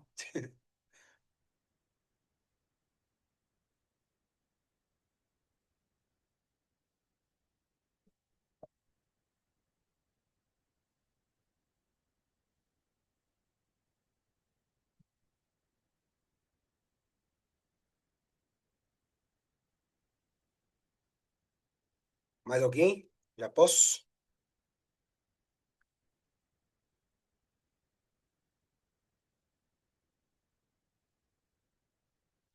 Vamos lá. A galera foi na letra B, deixa eu ler a letra B. Durante o trâmite do inquérito policial, é possível decisão judicial deferindo pedido formulado pelo Ministério Público ou defensor do indiciado para admissão de assistente técnico para acompanhar a produção de perícia. Perfeito, tá? Perfeito isso aqui. O que é isso? É possível sim, tanto no inquérito como no processo, tá? A participação de um assistente técnico para acompanhar a perícia, para acompanhar o inquérito, para acompanhar o processo. O assistente técnico não somente é uma pessoa perita em algo, como pode ser o próprio advogado. Tá? O advogado, por exemplo, ele tem acesso às provas documentadas do inquérito. Ele não tem acesso ao que ainda vai acontecer no inquérito. Mas o que já está documentado do inquérito, ele tem acesso. Inclusive, isso é uma súmula, tá? Vamos pela parte aqui também, eu acho que eu deixei isso separado. Gabarito a letra B. Acho que eu também fiz isso aqui, tá aí. O prazo de 10 dias para o indiciado preso é prorrogável uma única vez por até 15 dias, conforme o pacote anticrime. Tá lá, ó. É improrrogável o prazo de 10 dias estabelecido pelo artigo 10 para o término do inquérito. Não, hoje é possível a prorrogação por força do pacote anticrime 10 mais 15, tá? A alternativa B está correto, né? O STF, a legislação, permite que o Ministério Público e defensor nomeiem assistentes técnicos para perícia, assegurando contraditório, ampla defesa e etc. C. Vamos ver o que diz lá na letra C. Em vista da natureza sigilosa do inquérito, o defensor do indiciado não pode ter acesso a amplos aos elementos da prova já documentado. Ao que diz lá a súmula vinculante número 14 do STF, o defensor tem amplo acesso aos elementos de prova já documentados, mesmo sigiloso, exceto aqueles que, por força legal, precisem de sigilo para não prejudicar as investigações, como, por exemplo, interceptações. Então, o advogado, o defensor técnico do acusado, ele tem acesso às provas já documentadas. Vamos ver o que diz a letra D. O trâmite do inquérito policial será suspenso no caso de instauração de incidente de insanidade mental do indiciado. Não. O inquérito policial ele pode continuar. O que vai acontecer no incidente de insanidade mental é o processo. O processo é suspenso. Por quê? Como é que você vai processar uma pessoa que está ali tendo momentos de insanidade mental? Loucura, né? Geralmente é a melhor defesa que tem para o advogado. Olha, ele cometeu isso porque ele está em surto, ele está doente, sei lá, esquizofrênico. Não tem como você prender um esquizofrênico. Fechou? E a questão é, a alternativa é, ainda que verifique ilegalidade ou teratologia na promoção do arquivamento do inquérito policial do Ministério Público, o juiz competente não poderá encaminhar os autos para uma revisão no órgão ministerial. Errado. O artigo 28 diz que o detentor para arquivar o inquérito é o Ministério Público. Está lá no artigo 28 do Código de Processo Penal. Porém, o STF, pessoal, o STF decidiu, tá, que se o juiz observar que tem ali aspectos de ilegalidade ou teratologia no arquivamento, o que é teratologia? Também ainda não sei, estou atrás aqui de uma definição legal para os senhores.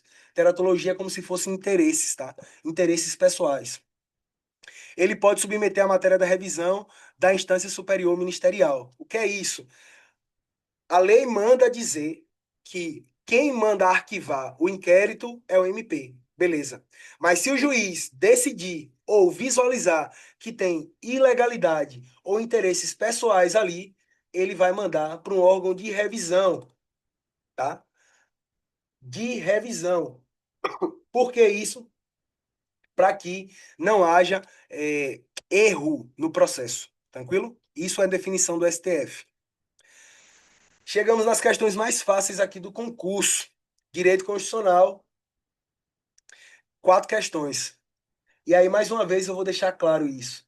Quem erra questão de direito constitucional em concurso público tá fadado a não passar.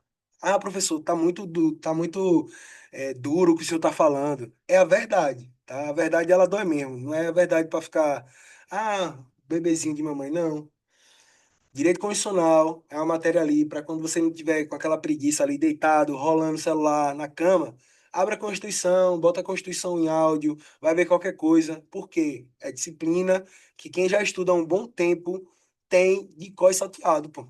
Você tira pelo cara da minha turma aí, Soldado Corrêa. Ele não fica, né, naquela maluquice dele nos podcasts? Eu passei, foi um ano lendo o artigo 5º, todos são iguais perante a lei. E não é? Ele fica nesses vídeos dele. Então, até ele que já não estuda mais, hoje ele já não estuda mais para concurso, né? O cara tá com o artigo 5º na cabeça ainda. Você imagina uma pessoa que tá ali com a mente fresca ali, ó, só estudando, estudando, estudando, estudando. Então, direito constitucional é uma coisa que a gente precisa saber na ponta da língua, beleza? Bora lá. A estabilidade do serviço público, prevista no artigo 41 da Constituição, é adquirida. A gente falou sobre isso, tá? Qual é o gabarito?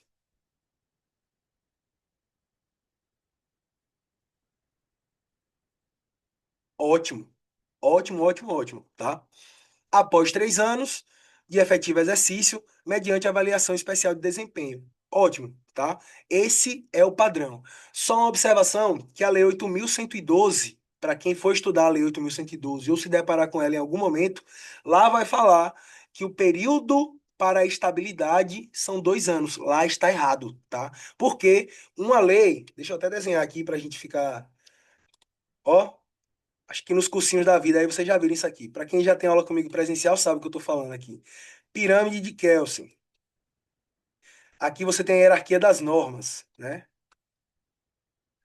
Constituição, lei e o resto das normas todas. A Constituição é o topo da pirâmide, ou seja, ela é a carta maior, é o que vai imperar no nosso ordenamento. A Constituição está dizendo que a estabilidade é adquirida com 3 anos. Aí veio uma lei, né? E diz que é 2 anos. Quem é que está vencendo? A Constituição. Por isso que a Lei 8.112 não tem validade em dizer que é 2 anos, porque ela não pode mudar, beleza? Ou seja, você pode dizer, se cair uma questão falando sobre isso aqui, que a Lei 8.112 é inconstitucional porque não respeitou a Constituição. Simples demais, caso venha perguntando isso aí, beleza? Bora lá. Gabarito aí, letra B. Após 3 anos de efetivo exercício mediante avaliação especial de desempenho. Aí eu trouxe aí, ó. São estáveis após 3 anos os servidores nomeados para cargo de provimento efetivo em virtude de concurso público. Parágrafo 4º. Como condição para aquisição da estabilidade, é obrigatória a avaliação especial de desempenho, tudo que estava lá na assertiva B que vocês marcaram. E aí eu trouxe algumas observações. Ó. Atenção! Magistrados, que são juízes da primeira instância, membros do Ministério Público e ministros e conselheiros do Tribunal de Contas, eles possuem estabilidades diferentes, tá?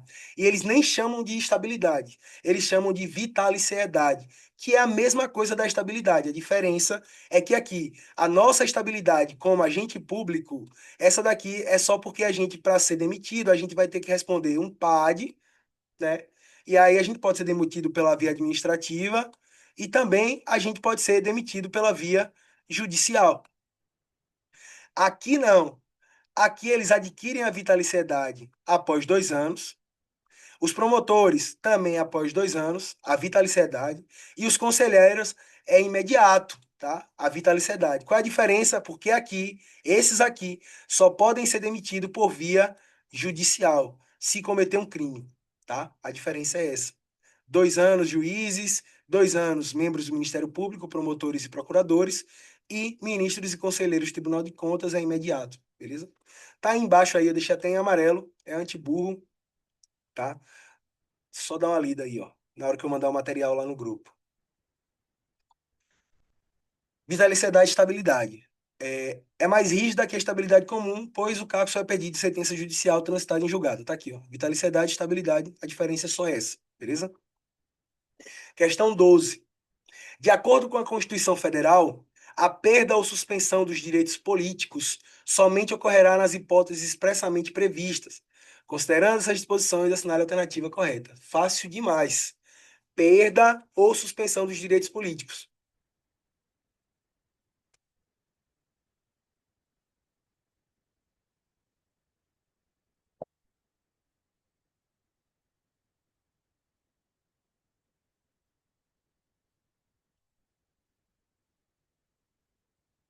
Fácil demais. Obviamente que a condenação criminal transitada em julgada acarreta a suspensão dos direitos políticos enquanto durarem os seus efeitos. Pessoal, só uma observação nessa letra B que vocês marcaram é que essa suspensão dos direitos políticos é a capacidade passiva, tá? Capacidade passiva. Como assim, professor? Quem está preso não pode ser votado, mas ele vota. Tranquilo? Ele tem capacidade ativa, ou seja, ele pode votar. Ele não é votado, capacidade passiva. Ele não pode responder como candidato, ele não vai se candidatar na cadeia. Seria muito lindo, né? Se fosse assim, Bolsonaro se candidatava preso, beleza? Mas ele pode votar? Pode. Deus é mais, quer dizer, 12 mais um. 12 mais um. Vamos lá.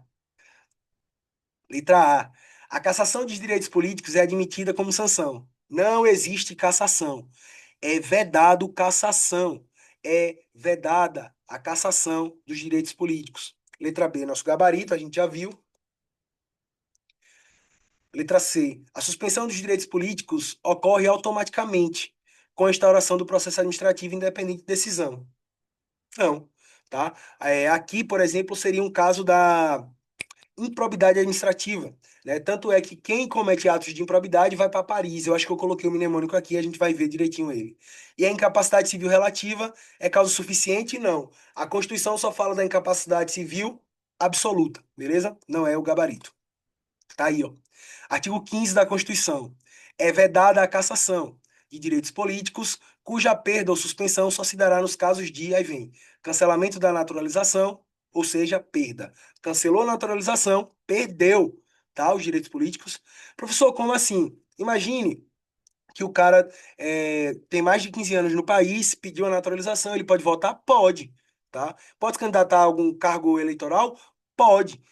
Obviamente que ele não vai se candidatar àqueles lá do mp3.com, né? Ministro, presidente, vice-presidente, tal, tal, tal, tal. Mas ele pode tanto votar como ser votado, os naturalizados. Perdeu a naturalização, perdeu a capacidade política, né? Perda se dá nesse caso. As demais são suspensões. Incapacidade civil absoluta. Menores de 16 anos ou de 18 anos, incapacidade civil absoluta. Não responde penalmente, não tem poder familiar, tutela familiar, é uma forma de incapacidade civil absoluta, suspensão. Porque quando ele completa 18, ele deixa de ser incivil absoluto. Ele deixa de ser incapaz absoluto, ele se torna capaz, tá? Condenação criminal, enquanto durar os efeitos, suspensão também. Recusar a obrigação impostas a todas, o cara que não se alista no serviço militar obrigatório, não vai para o tribunal do júri lá como jurado e etc, mesário e tal. Improbidade administrativa, que também é suspensão. E aí eu trouxe aqui para a gente falar um pouquinho, aproveitar, né, esse gancho da improbidade. Ó, tá aqui, ó, no artigo 37, parágrafo 4 é uma causa de suspensão. E aqui o mnemônico. Ó. Quem comete atos de improbidade vai para Paris. O que é Paris? Perda, tá aqui, ó, da função pública, ação penal cabível, ressarcimento ao erário, tá aqui, indisponibilidade dos bens, suspensão dos direitos políticos, ó. Tá aqui, ó. Beleza? Indisponibilidade dos bens está aqui, só não está aqui a ação, eu acho. Ah, tá aqui, ó. Ação penal cabível. Então, quem comete atos de improbidade vai para Paris.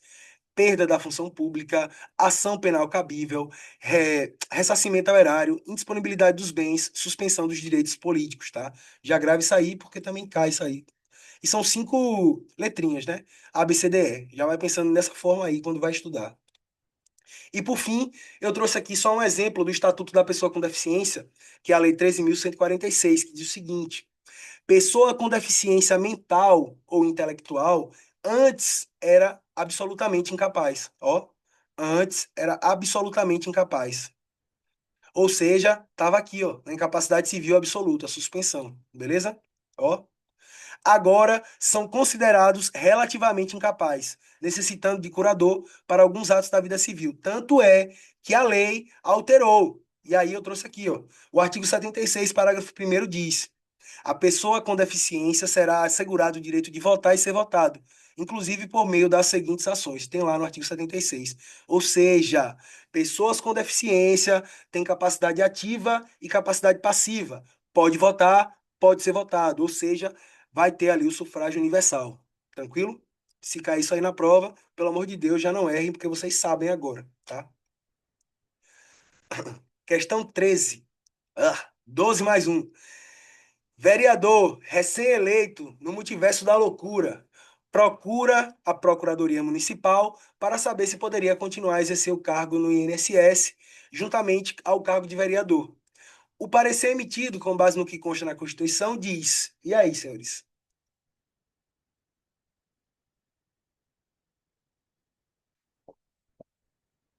Tá fácil isso aí.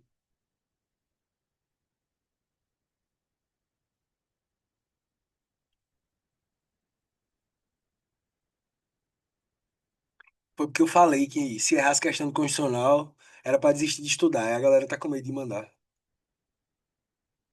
Aqui pode errar, pô. Não pode errar é na prova.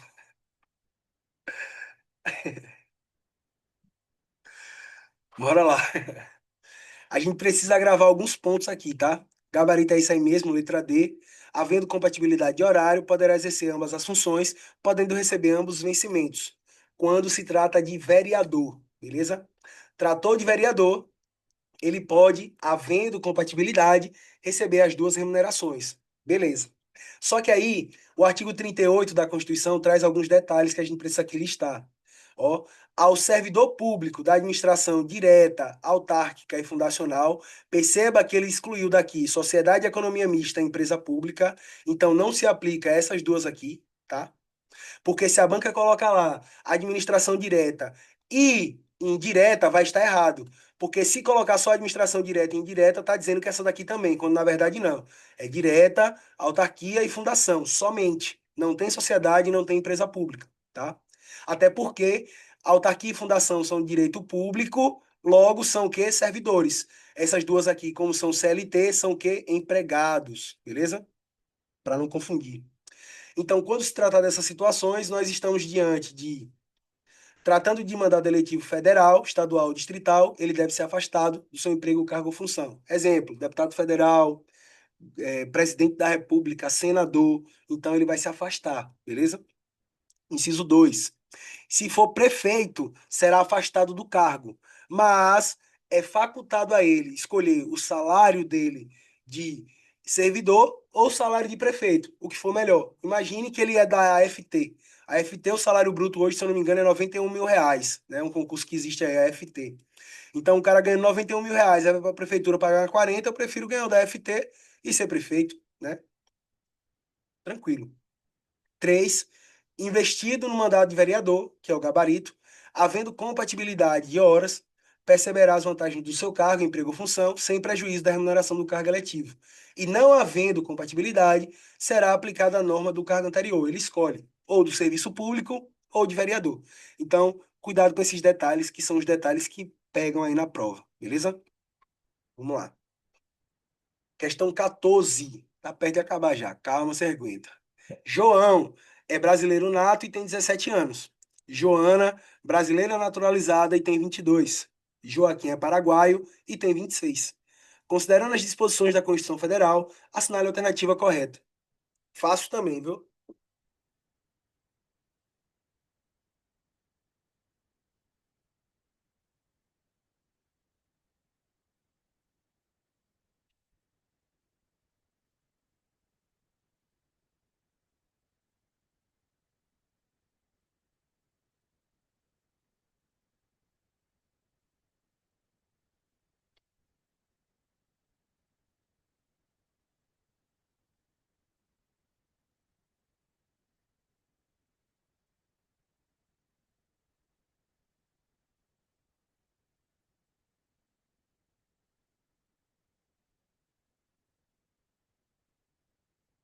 Aqui era muito fácil. Era só a gente lembrar desses dois mnemônicos aí, ó. 3530 21 18, mp3.com. Beleza. 18. Tem alguém aqui com menos de 18? Tem. Você não pode ser nada, João. Ó, era a primeira coisa que eu fazia. Tá. Para ser alguma coisa no Brasil, tem que ser nato ou naturalizado. Opa, aqui é paraguaio, não vai ser nada. Sobrou apenas Joana, naturalizada com 22 anos. Onde é que ela se encaixa? Aqui, entre 30 e 21. O que é que pode ser com 30 e 21? Deputado, perdão, governador, deputado e vereador. Ou, e prefeito, perdão. Seriam essas aqui, tá? Vereador a partir dos 18. Ela podia ser vereadora também, perdão. E vereadora. E aí você só tinha essa daqui, ó. Só tinha essa daqui, tá? Questão aqui pro cara pensar, mas responderia facilmente isso aqui, beleza? Para não zerar mesmo. A questão para não zerar. E foi uma questão da Guarda Municipal do ano passado, viu? Essa questão aqui. Só para vocês verem que concurso não é uma coisa de outro mundo. Ah, todas as questões que eu trago aqui são questões de concurso. Ah, professor, não vem assim não. Vem, que eu tô mostrando, ué. Antiburro, isso aí mesmo. Gabarito letra E. Telefone das idades, 35 30 21 18. A correspondência tá aí, ó. Presidente, vice-senador, governador, vice-governador, deputado, prefeito e vice e vereador. MP3.com são os cargos privativos de brasileiro nato, tá? Ministro do STF, presidente da República, vice-câmara, Senado, carreira diplomática, oficial das Forças Armadas, ministro do Estado de Defesa. Pronto, não tem muito o que fazer não aqui, tá? Isso é o MP3.com, essas são as idades. É o que mais cai em concurso. Professor, o que é que mais cai sobre isso aqui? A gente falou nas primeiras aulas, só para a gente frisar. Nós temos os brasileiros natos, que são definidos por duas situações, né? O solo, que é o território, ou o sangue, é o que a gente precisa gravar aqui.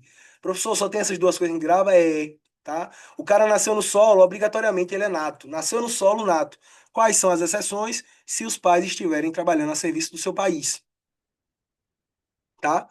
E o sangue? O sangue, o cara nasce fora do território brasileiro, mas o pai ou a mãe está a serviço do país. Ou o cara nasce fora do território brasileiro e o pai ou a mãe registra ele em repartição competente. Ou o pai e a mãe estão fora do território brasileiro e ele, após atingir a maioridade, ele volta para o Brasil e requer o seu direito de nato. Pronto. É só isso. O resto é tudo naturalizado a partir de um ano, se tiver língua portuguesa, né? Reciprocidade entre os portugueses, Brasil e Portugal, e mais de 15 anos sem condenação criminal e idoneidade. Pronto. Só isso, tá? É só isso que a gente tem que gravar. A gente não pode mais esquecer, não, essas coisas, pô. São coisas que a gente já faz isso aí há muito tempo. Ah, calma. Tem uma observação. A gente falou isso também, acho, nos primeiros encontros. Se eu, brasileiro nato, solicito a perda da minha nacionalidade. É possível hoje? O que é que vocês acham? O brasileiro nato hoje, ele pode perder a nacionalidade se ele pedir? Ele chega lá e pede, eu não quero mais ser brasileiro nato. Ele pode fazer isso? Pergunta aí. Sim, tá? Pode. Mas ele só pode fazer isso se ele já tiver outra nacionalidade. Ele não pode fazer isso para ser apátrida, ou seja, uma pessoa que não tem nacionalidade. Mas se ele, depois de ter feito isso, né, ele foi lá para a Suíça, adquiriu a nacionalidade da Suíça e veio aqui e tirou seu brasileiro nato, ele é só suíço. E daí ele se arrepende e volta para o Brasil. Ele pode pedir de novo sua nacionalidade? Pode também, tá? Tanto ele pode pedir para sair, como pode pedir para voltar. Peça para sair, safado. Peça para sair. Basicamente isso, beleza? E para finalizar, não menos importante, legislação extravagante, três questões, né? Trouxe uma questão, se eu não me engano, dos crimes hediondos e duas do ECA, tá? Os assuntos que mais caíram ano passado do ECA foram esses aí, tá? Vamos lá. 15. Conforme preconiza a Lei 8.072, que é a Lei dos Crimes Hediondos, de 25 de julho de 1990, são considerados hediondos os seguintes crimes consumados ou tentados. E aí, pessoal? Só para, enquanto vocês vão avaliando aí, os crimes hediondos são aqueles em que há uma repercussão muito negativa, né? Que é visto pela sociedade como algo muito temerário ali, pesado, tá?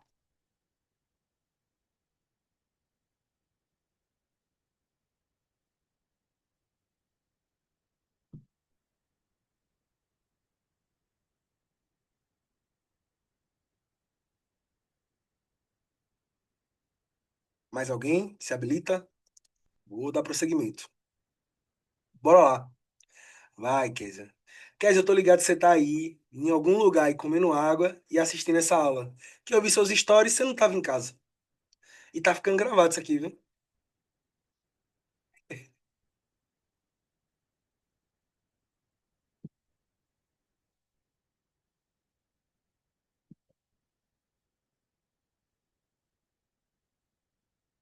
Tô operando, viu?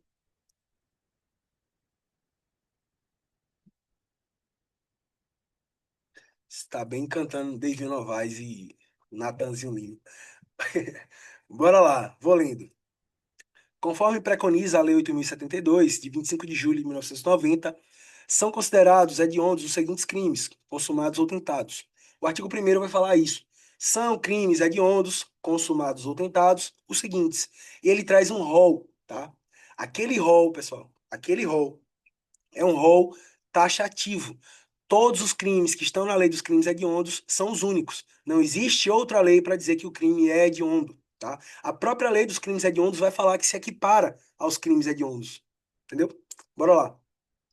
Primeiro, sequestro e cárcere privados cometidos contra menores de 18 anos é crime hediondo, por conta da vulnerabilidade. Estupro de vulnerável é crime hediondo. Epidemia com resultado morte é crime hediondo. Tráfico de pessoas cometidos contra crianças ou adolescentes é crime hediondo, restando apenas a alternativa letra. Eita. É, todas as afirmativas estão corretas e agora vou provar para vocês. Bora lá. São considerados hediondos os seguintes crimes, todos tipificados no Decreto-Lei 2848, que é o Código Penal, tá? Consumados ou tentados, rol taxativo. Aí começa. Crime de homicídio, quando praticado por atividades típicas do grupo de extermínio, ainda que cometido por um só agente, ou homicídio qualificado. Perceba que a própria lei dos crimes hediondos já se atualizou. E ela colocou lá no 1B, lá embaixo, se você olhar, feminicídio, tá? Feminicídio. Olha como tá lá feminicídio. Feminicídio, artigo 121A. Ou seja, antigamente a gente usava esse mnemônico aqui, ó. Crimes dolosos contra a vida. Qual é o mnemônico? ISA. O que é ISA, professor? Homicídio, infanticídio, suicídio e aborto. Eram os crimes dolosos contra a vida. Agora nós temos o ISA mais o F. Só lembrar, tá? Não brisa muito, não. Ou bota FISA, sei lá, faz alguma coisa aí. Inventa alguma coisa. Mas só lembrar que agora o feminicídio deixou de integrar uma qualificadora do crime de homicídio e passou a ser um crime autônomo. O feminicídio hoje é um crime autônomo que integra o rol dos crimes contra a vida, beleza? Dolosos contra a vida. E se são dolosos contra a vida, vai para onde? Tribunal do Júri, conforme a Constituição Federal. Vamos lá. 1A trouxe a lesão corporal dolosa de natureza gravíssima e a resultado morte.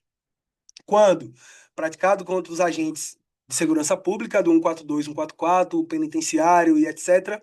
E do Poder Judiciário, Defensoria Pública, 131 e 132 da Constituição. Além disso, aqui, ó, ou nas dependências de instituições de ensino, tá bom? Cuidado só com duas coisinhas aqui que eu vou mostrar. Deixa eu botar aqui a caneta de novo. Quando se trata dos agentes de segurança pública, vai até o terceiro grau dos seus parentes, tá? Quando se trata do defensor, tal, tal, tal, tal, também vai até o terceiro grau. Eu já vi banca colocar isso aqui até segundo grau e vai estar errado, beleza? Vai estar errado. Quando for agente de segurança pública, é terceiro grau. Quando for os advogados, defensores, Ministério Público, Judiciário, também é terceiro grau, tá? Ou nas dependências da instituição de ensino. Feminicídio, por razão do sexo. Aí vem roubo, as situações do roubo tá lá. Extorsão, com a liberdade da vítima, restrição da liberdade, mediante sequestro, estupro, estupro de vulnerável que está lá na nossa questão, epidemia com resultado morte que está lá na nossa questão, tá? Imagine que a Covid-19 ela começou como uma epidemia, depois virou uma pandemia, né? Os estágios ali das mias, né? Epidemia, pandemia e por aí vai, tá? Falsificação, corrupção, adulteração, alteração de produtos medicinais, a galera que usa Monjaro falsificado, favorecimento da prostituição ou forma de exploração sexual, furto qualificado pelo emprego de explosivo, artefato análogo que causa perigo comum, induzimento, instigação, auxílio ao suicídio, automutilação, redes de computadores e tal. Então, nesse caso aqui, sim. Aqui tá falando assim, ó, epidemia com resultado morte. Obrigatoriamente tem que ter a morte, tá? Infelizmente tem que ter a morte.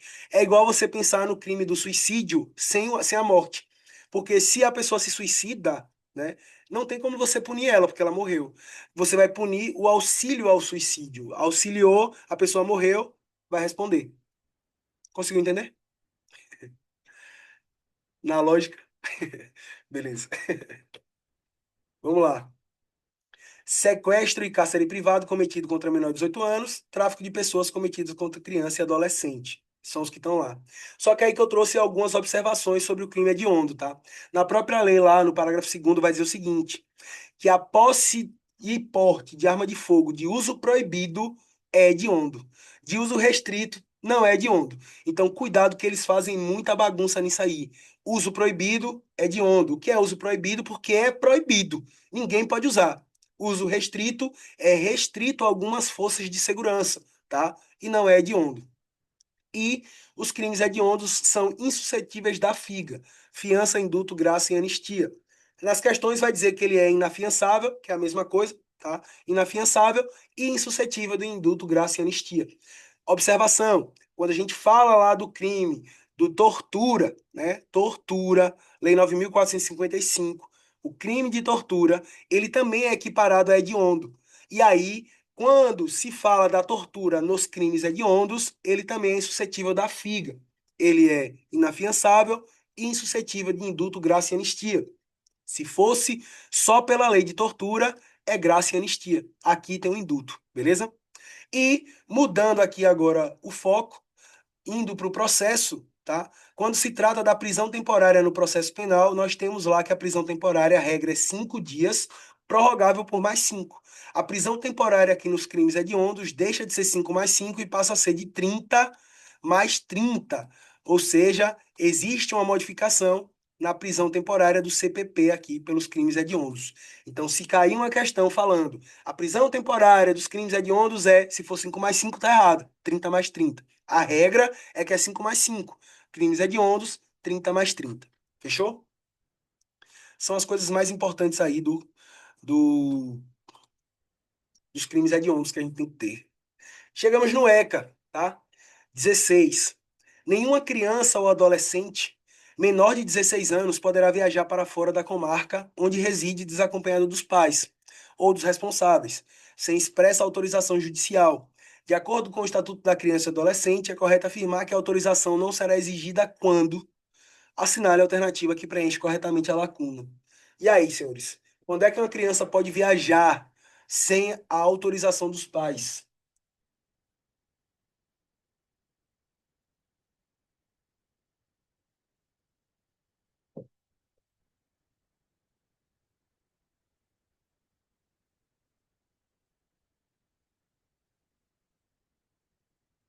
Não me diga que vocês não responderam essa daí.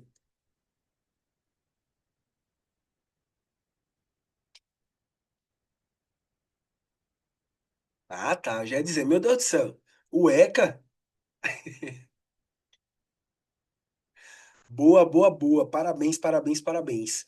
Gabarito da questão, letra D de Deus. Não sabe a resposta, ou vai em C ou D, Cristo ou Deus, tá?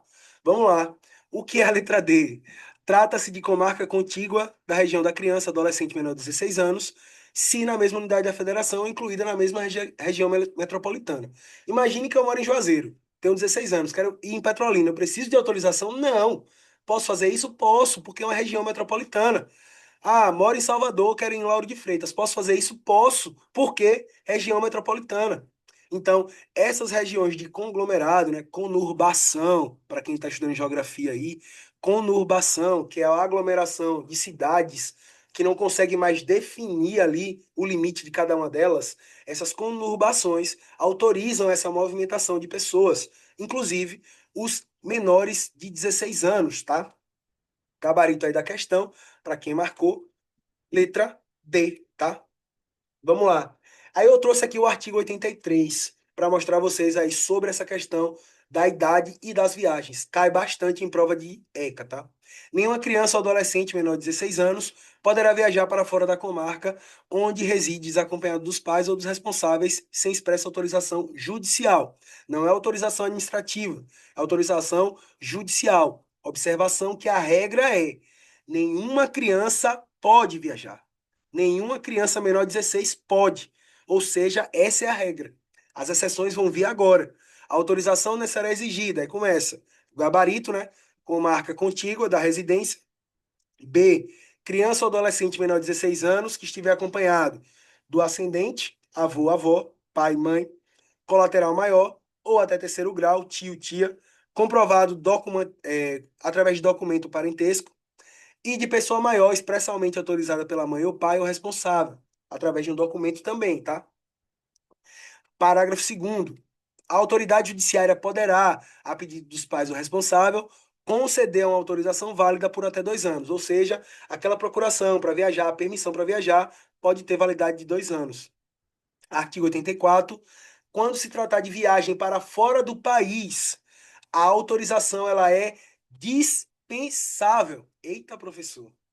E agora? Deixa de ser obrigatório? Exato. Quando estiver acompanhado dos pais, dos dois ou do responsável, ou viajar na companhia de um dos pais, autorizado pelo outro, tá? Imagine que eu, né, queria sequestrar meu filho, Daniel. Aí eu falo assim, vou levar a Dan e tô nem aí. Pego o Daniel e vou viajar para Portugal. Daniel menor de idade.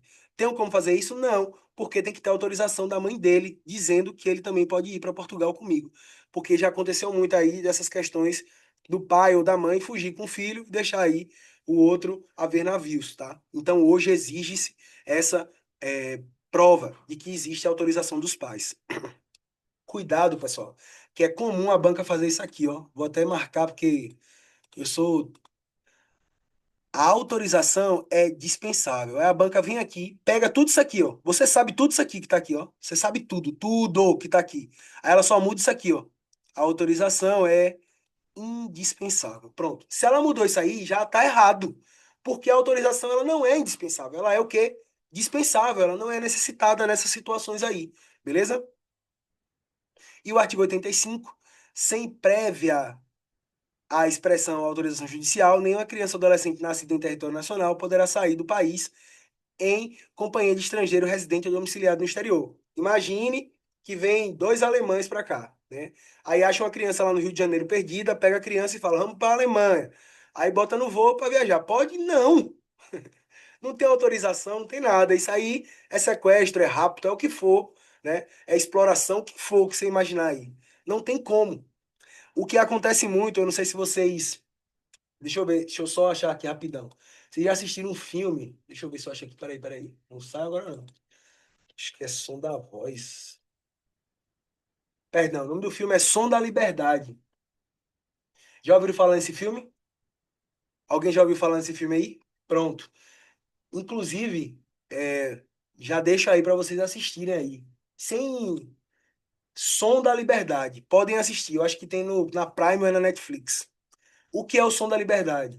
É uma situação em que um policial militar ele começa a acompanhar situações de sequestro de crianças, tá? Então, vocês começam a perceber que o ECA ele não é uma coisa inventada, sabe? É uma coisa necessária, tá? Inclusive para essas situações em que há ali exploração, sequestro de crianças e tal. Ah, uma criança sumiu. Beleza, sumiu, sumiu. Ó, não, foi Curupira. Só quem acredita em folclore é quem ainda não cresceu, né? Pelo amor de Deus. A única assombração que existe é o próprio ser humano, né? Enfim. Então, vale a pena dar uma assistida nesse livro ou nesse filme e já serve até de inspiração para quem gosta de fazer redação, concursos que tem redação, para você ter mais bagagem ali, né, cerebral, não é só rolar TikTok não. Meu Deus do céu, que dancinha bonita! Porra, pelo amor de Deus. Vamos lá. Questão 17. Vou colocar no grupo, sim, Eve. Coloco no grupo. Vamos lá. Última questão. Os maus tratos sofridos por crianças e adolescentes são objeto de notificação compulsória, por imposição do Estatuto da Criança e do Adolescente. Formulário específico deve ser preenchido pelo médico e deve ser notificado a quem? Quem precisa saber que a criança está sofrendo maltratos, pessoal? Segundo o ECA, segundo o Estatuto da Criança e do Adolescente. Questão para eliminar a gente aí, ó. Você não devia responder não, viu, Eve? Você é suspeito em responder. Você trabalha no conselho tutelar?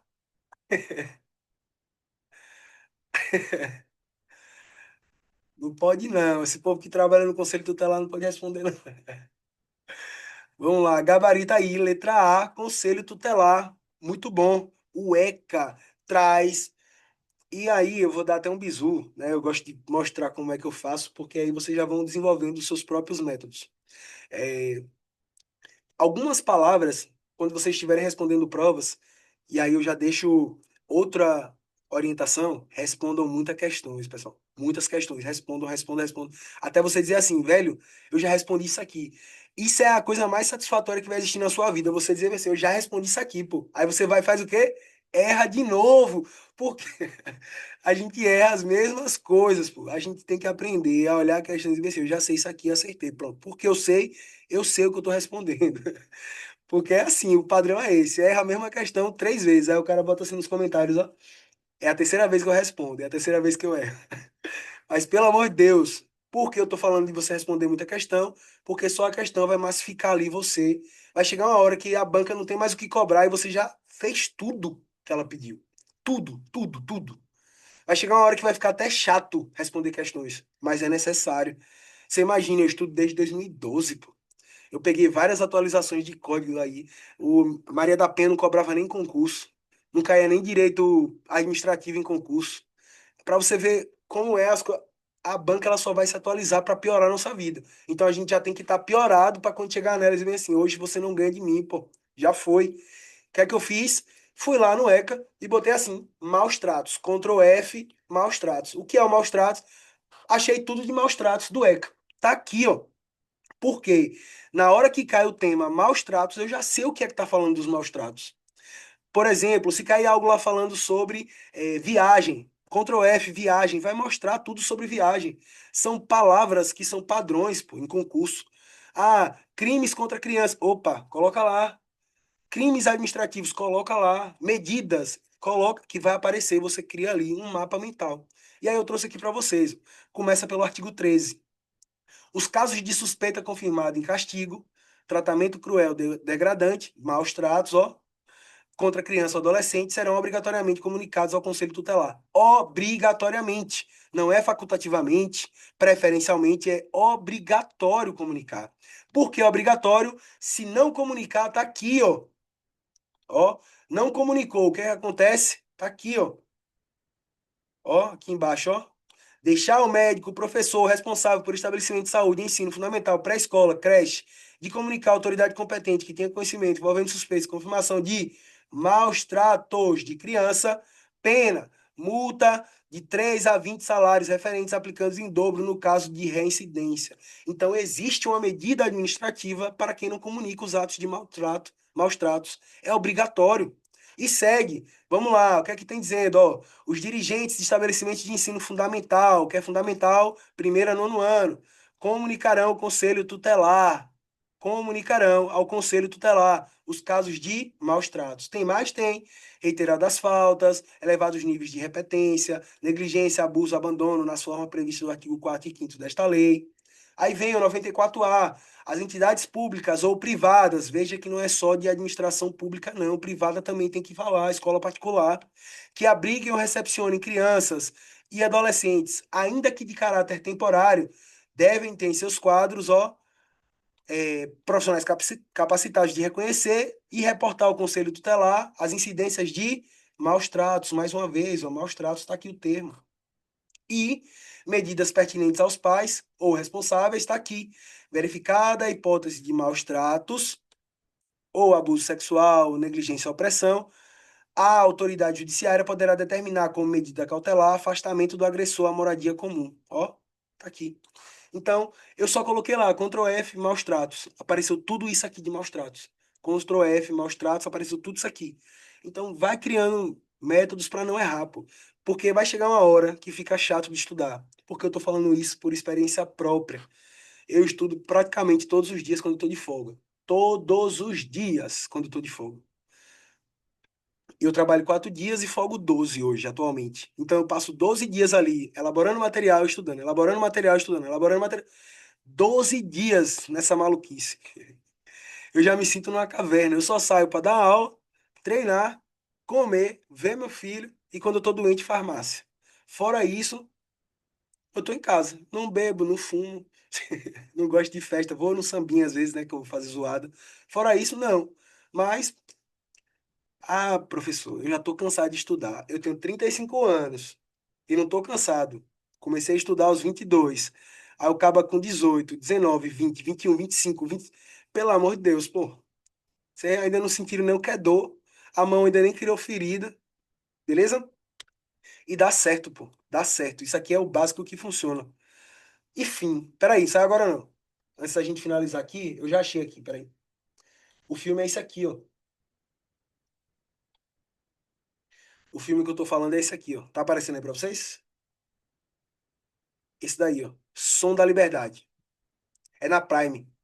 Ó, tá vendo aqui? Esse daí, Som da Liberdade. Deixa eu ver se eu consigo mostrar o trailer aqui, só pra vocês sentirem um drama. E de verdade, pô. Ó, já tem no YouTube já, ó. Vai aparecer o áudio aí pra vocês. Quantos pedófilos já pegou? 288. E quantas crianças achou?